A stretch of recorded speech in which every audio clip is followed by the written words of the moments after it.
Hey guys, today we're going to do a video review of one of the first of many cameras on the iPhone. And today I thought we would start off with the stock iPhone camera. Now there are many other camera apps that you can buy, and some of them are free, on the App Store that have amazing features. And they certainly extend the capability of the iPhone when you're dealing with photography and taking pictures. But I thought today we would start with the stock iPhone camera and learn some of the ins and outs of that, and maybe some features that you didn't know about. So, and for today's model, by the way, we're going to be using my son's Lego minifigure here, one of his toys, and also a little dragon. But one of the first things we're going to learn about, let me set this guy down here, is focus. And you may or may not know this, but the iPhone does an incredible job of focusing just by pointing the center part of the screen at it. So if you notice, the little Lego minifigure is currently in focus, but the dragon is out of focus. But as I move the iPhone quickly over to there, it focuses super quick. And then when you put more than one object on at different focal points, it's going to determine which one to focus on. Well, you can actually force that by tapping on the screen. So right now the Lego minifigure is nice and clear, but if I tap on the dragon, watch what happens. Now the camera's focusing in on that, and it's a nice shallow depth of field actually. So if you're taking a picture of a flower, or let's say you wanted to take a picture of a portrait of somebody up close, you can actually blur out the background just like you can on more expensive digital SLR cameras, and it makes for a nice cool effect and kind of highlights whatever is the main subject matter and you want to focus on. All right, but one thing you might not have noticed is that as you tap on a certain place, there's like a little sun. You see it right now? It's on the little Lego minifigure's chest. I'm doing that on purpose so you can see it. Well, if you take your finger and slide anywhere on the screen, and it doesn't have to be right on that sun, you can change the exposure. So let's say that something in the foreground or background is dark. You can slide your finger up, and you can make the entire scene very bright, so you get the dark places nice and bright. Or you can slide it down if your intent is to create the picture to be a little darker mood maybe. And in order to get it back to normal, all you need to do is just tap anywhere. So I'm going to tap on the dragon, and it goes back to sort of normal exposure. All right. Another thing that people may not know is that you can actually lock the exposure so it doesn't change, even if you move the camera around, like we just showed you a few seconds ago.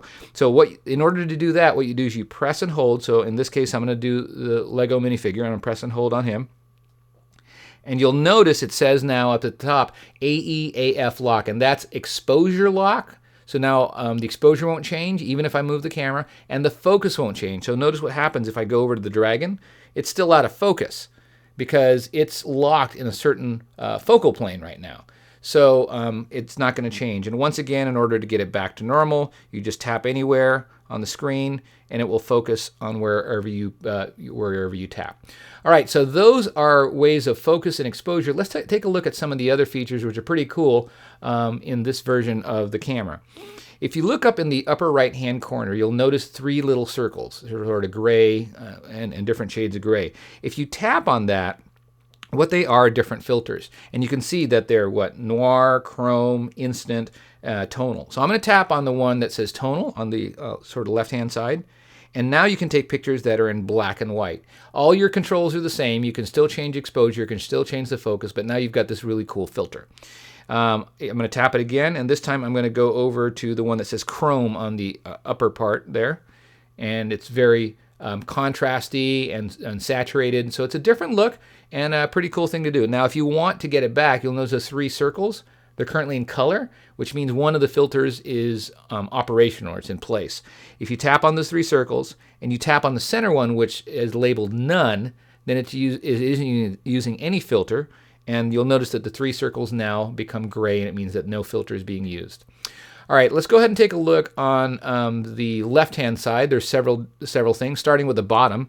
At the bottom, there is something that says flash. Now, if you want the flash to pop, you can either use auto, which means the camera will decide whether it thinks it needs the flash or not, or you can choose on, which will force the flash to fire every single time, even if, let's say, you're in bright light, which is kind of a cool thing. Let's say that you're in bright light, the camera doesn't think it needs a flash, but you want to pop it on just for a fill flash, you might be able to use it. Now, I realize that iPhone flash is not super powerful, but it's a little bit of extra light. The next thing is HDR, and HDR stands for high dynamic range. And what that allows the camera to do is to be able to sort of get more things in the exposure correctly. So if you have some area that is super bright and super dark, if you don't use HDR, you might have to give up one or the other. So something might be in real deep shadow or something might be blown out white. Using HDR gets some interesting results, and so you might want to try that and experiment with it. It can get some pretty good, impressive results. So you can either, once again, put it on auto, where the camera will determine if the exposure needs HDR, or you can put it on, which forces it on every single time, or you can leave it on off. Then there's a timer feature on the left side, which it's got 3 different settings. You can either have it set to off, 3 seconds, or 10 seconds. Now, the 10-second timer, most of you can figure out, would be used if you had it on a tripod and you wanted to press a shutter button and then get around the camera so that you can be in the picture with a group of friends. And 10 seconds is usually enough, unless you're going a really long distance or you're really slow or something. But 10 seconds is usually enough to get to the other side so you can be in that group picture. Now, 3 seconds, I mean, what's that about? Is that so that it makes you run faster? No, actually what it is it's so that you can take a picture with the camera on a tripod and you're not tapping any part of the camera to shake it. So you set it for 3 seconds, tap the shutter button, don't touch the camera, it'll be nice and still, and in 3 seconds, you don't have to wait a full 10 seconds, it'll take the picture and it'll be nice and still. One thing that I wanted to tell you about on the shutter button, let's go ahead and take a picture actually, is if you press and hold it. Okay, most people take single pictures just like this. You just sort of, I don't tap it because it shakes the camera, so I just sort of press it gently like this and it'll take one picture. All right. However, if you hold that button down, listen to this. See if you can hear this. Okay, listen. All right, it just took 9 pictures. That's awesome for fast-moving objects like pets and little kids. You'll be able to take a whole bunch of pictures, and they're full resolution.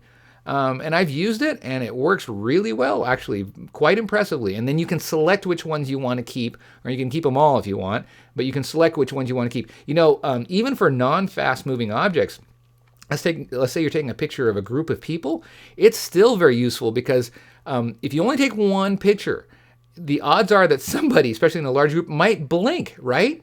So the cool thing is if you take a whole bunch of pictures, and as you can see, it doesn't take a lot of time.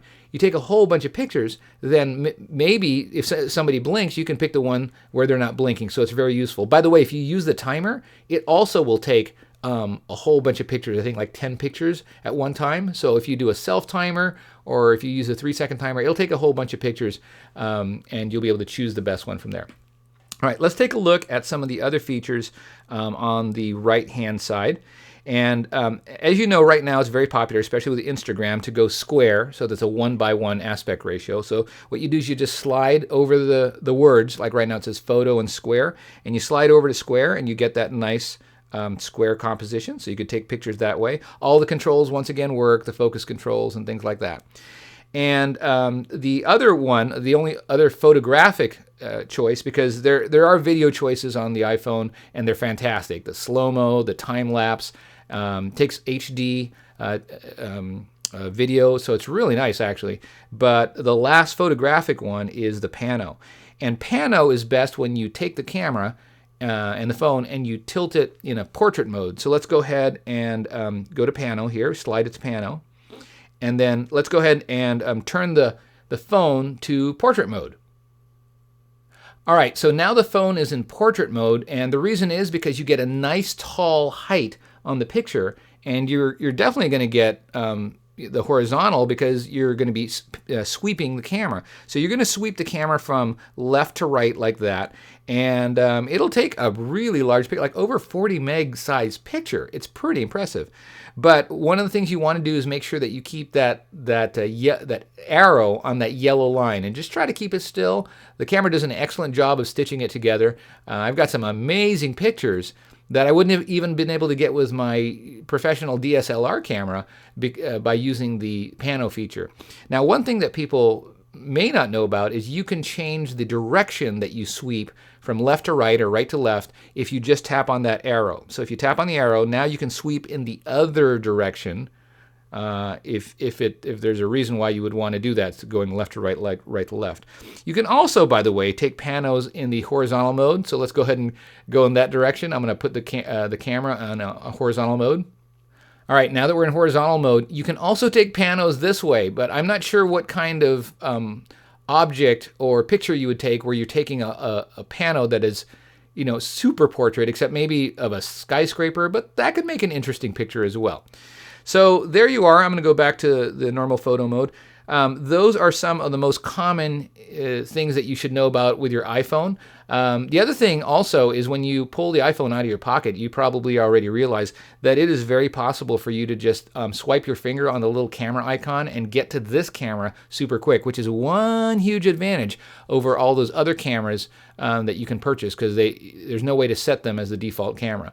So when you just pull your iPhone out of the pocket, turn it on, you don't even have to unlock the phone. There's a little camera icon on the lower right hand side, and if you just swipe that, you'll get to this camera app super quick, which makes it super convenient, especially for those times when you are surprised by a photograph that might be developing. All right, well, hopefully that was helpful for you, showing you how to take pictures and get started at least with the stock iPhone camera on the iPhone. If you want more information on how to take great pictures with a smartphone or compact camera, please head over to my website at pocketlenses.com. There you're going to find tons of resources, podcasts, videos just like this, and lots of articles to help you learn how to take better pictures with your iPhone or compact camera. All right, talk to you later.